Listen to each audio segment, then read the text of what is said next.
নির্দেশ হবে ওই দিন মক্কা থেকে হিজরত করে মদিনায় যাইতে হবে। ওই দিন তুমি আবু বকর আমার সঙ্গে থাকবা। ওই দিন থেকে শুরু করে আজ পর্যন্ত আমি আবু বকর এক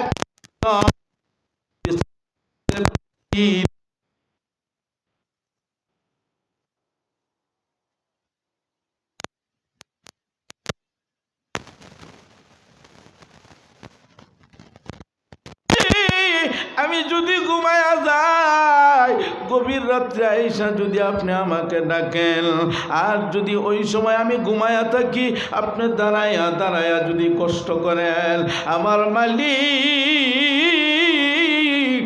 আমাদের ময়দানে যদি আমাকে জিজ্ঞাসা করেন, রে আবু বকর আমার হাবিব আমার বন্ধু দরজার মধ্যে দাঁড়ায়া দাঁড়ায়া কষ্ট করলো, তুমি বিছানার মধ্যে শুয়ে শুয়ে আরাম করেছিলা, কেন গো তুমি কষ্ট দিলা? ওই দিন যদি আমার আল্লাহ আমাকে জিজ্ঞাসা করে, আমি কি জবাব দিব? এই ভয়ে আমি ঘুমাইলাম, আমি দাঁড়ায়া দাঁড়াইয়া এই দরজার মধ্যে পিক লাগাইয়া ঘুমাই। সুবহানাল্লাহ। আমার মাইরা আমার বন্ধুগণ, নবী ডাক দিয়ে বলেন, আবু বকর আল্লাহর নির্দেশ হয়ে গেছে, আজকে রাত্রেই মদিনায় হিজরত করতে হবে। আবু বকর আমরা যে যাইব, কেমনে যাইব? কোনো সোয়ারি তো আনে নাই। আবু বকর ডাক দিয়া বলেন, নবী গো সোয়ারির প্রয়োজন নাই, আমি তো আরো কিছুদিন আগে 2টা সোয়ারি কিনে রাখছি, 2টা উট, একটা আপনার জন্য আর একটা আমার জন্য। আল্লাহু আকবার। একটা আপনার জন্য আর একটা আমার জন্য, সুবিধা নাই, চলে। হযরতে আসমা রাদিয়াল্লাহু তাআলা আনহা বলেন, নবী গো শুধু আমার বাবা একা একা কষ্ট করে নাই, আমরাও কষ্ট করেছি। মা আমি প্রতি রাত্রেই নাস্তা তৈরি করছি, কোন সময় না জানি আপনি আয়সা বলেন রাস্তায় আপনারা খাইবেন, ক্ষুধার যন্ত্রণা হইতে পারে, এই জন্যই প্রতি রাত্রে আমি নাস্তা তৈরি করেছি, মশকের মধ্যে পানি রাইখা দিছি, দেখেন গো আজকেও নাস্তা তৈরি করছি আপনাদের জন্য। সুবহানাল্লাহ। নবীজি বলেন, আবু বকর আর দেরি করা যাবে না, রওনা হয়ে যাইতে হবে। রওনা হয়ে গেলেন। এইভাবে চলতে চলতে গারে সর পর্বতের কিনারে যখন গেলেন, জিবরাইল ডাক দিয়া বলেন, ইয়া রাসূলুল্লাহ, ইয়া হাবিবাল্লাহ, ওগো নবীজি আপনারা পলায়ন করেন, পিছনে কাফেররা তারা করতেছে। নবীজি বলেন, ও জিবরাইল আমি আল্লাহর একজন পয়গম্বর, হ্যাঁ কেমন করে গো আমি পলায়ন করি? নবী কি কোনো মানুষকে দেইকা পলায়ন করতে পারে? এরা কাফের, এদেরকে দেইকা আমি পলায়ন করতে পারি না। আমার আল্লাহকে সেই ব্যবস্থা করেন নাই যে হ্যাঁ আল্লাহ ব্যবস্থা আজকে না, আল্লাহ যেদিন এই জমিন বানাইছে, এই জমিনকে স্থির রাখার জন্য আল্লাহ পাহাড় বানাইছে, এই পাহাড়ের মধ্যে আল্লাহ ওই দিনই আপনার জন্য ব্যবস্থা করে রাখছেন। নবীজি হযরত আবু বকরকে নিয়ে ওই পাহাড়ের চূড়ায়, গারে সর পর্বত যে আছে এটার চূড়ায় গুহার কিনারে যায় যখন দাঁড়াইলেন, আবু বকর ডাক দিয়া বলেন, ইয়া রাসূলুল্লাহ, ইয়া হাবিবাল্লাহ, ওগো নবীজি এই গুহাটা আপনার জন্য নিরাপদ না, আপনি আগে এইখানে দাঁড়ান, ভিতরে আমি আগে প্রবেশ করব, দেখি এই গর্তের ভিতরে কি আছে। অনেক পুরনো একটা গুহা, অনেক পুরনো একটা গর্ত। হযরত আবু বকর ভিতরে প্রবেশ করলেন। ভিতরে প্রবেশ করে দেখেন চতুর্দিকে গর্ত দেখা যায়। আমার ভাইরা, হযরত আবু বকর কাপড়গুলি টুকরো টুকরো করে গর্তের মুখগুলি বন্ধ করলেন। এখনো একটা গর্ত বাকি আছে, কাপড় শেষ হয়ে গেছে।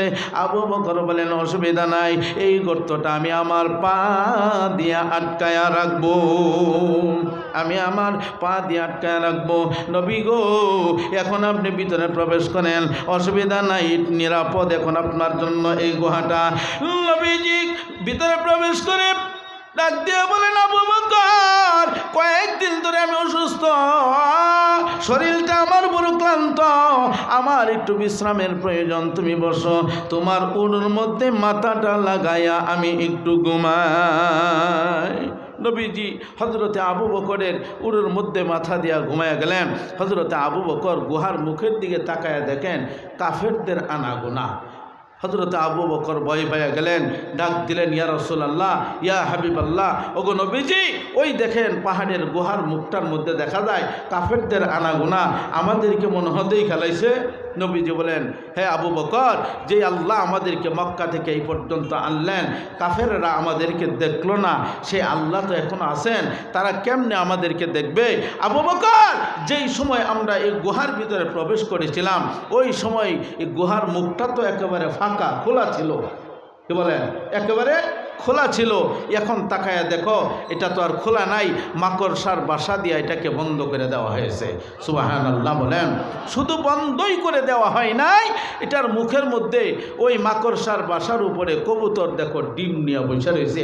এক কাফের আরেকটা দেখলাম এদিক দিয়ে ঢুকছে, এদিক দিয়ে ঢুকছে, মার্সা তাফরা। এদিকটা যদি ঢুকতো তাহলে মাকড়সার বাসা কি আর থাকতো?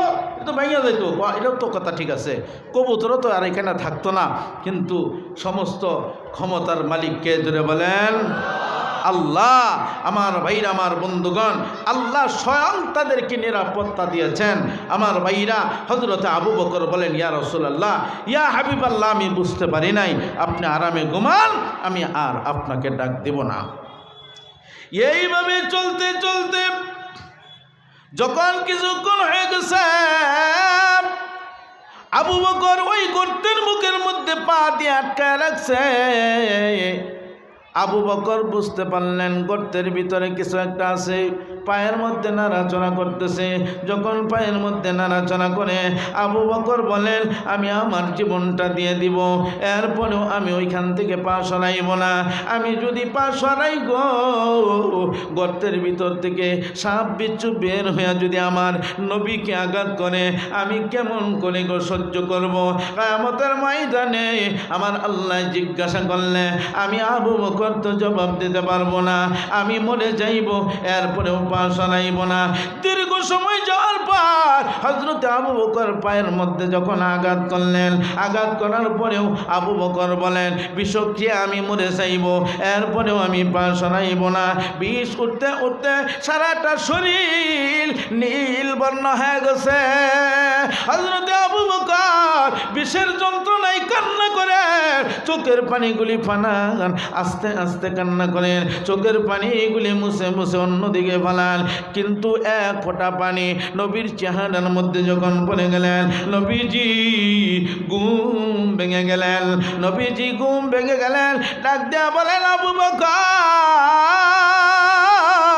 আমার মনে হয় তুমি মক্কার জন্য কান্না করো, আমার মনে হয় তুমি তোমার স্ত্রী সন্তানের জন্য কান্না করতেছ, আমি তো তোমাকে জোর করে আনি নাই।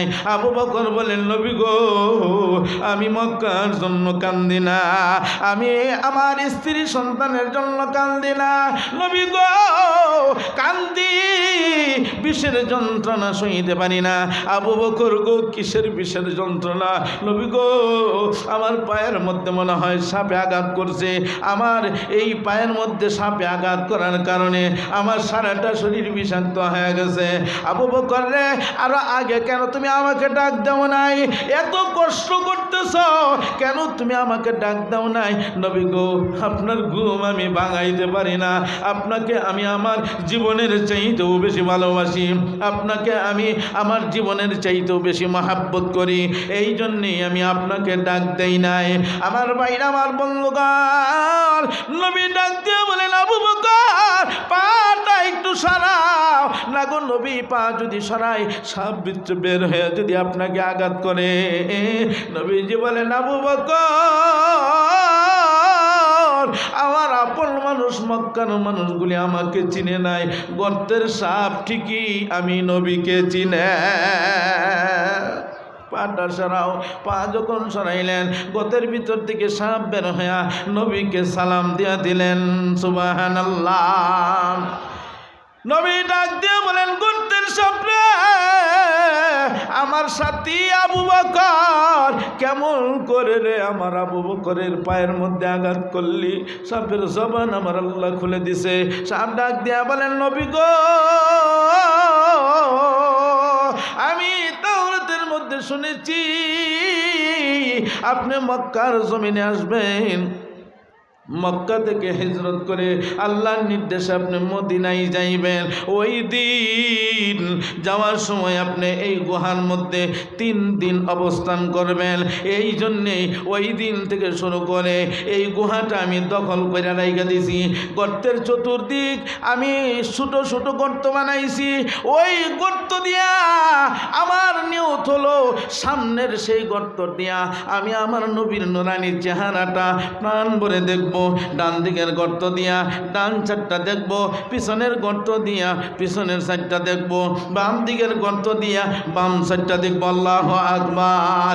কিন্তু নবীজি আবু বকর সবগুলি গর্ত বন্ধ করে দিছে। চতুর্দিকে ঘুরলাম, কোনো গর্ত দিয়ে আমি বের হইতে পারলাম না। একটা গর্ত বাকি, এইটাও পা দিয়া আটকায় রাখছে। নবী গো, আমি আবু বকরের পায়ের মধ্যে বারবার মিস কল দিছি, বারবার সিগনাল দিছি, আবু বকর পাটা একটু সরাও, পাটা একটু সরাও। কিন্তু আবু বকর বোঝে না। আমি আমার লেজ দিয়া গুতাই, মাথা দিয়া গুতাই, কিন্তু আবু বকর বুঝে না।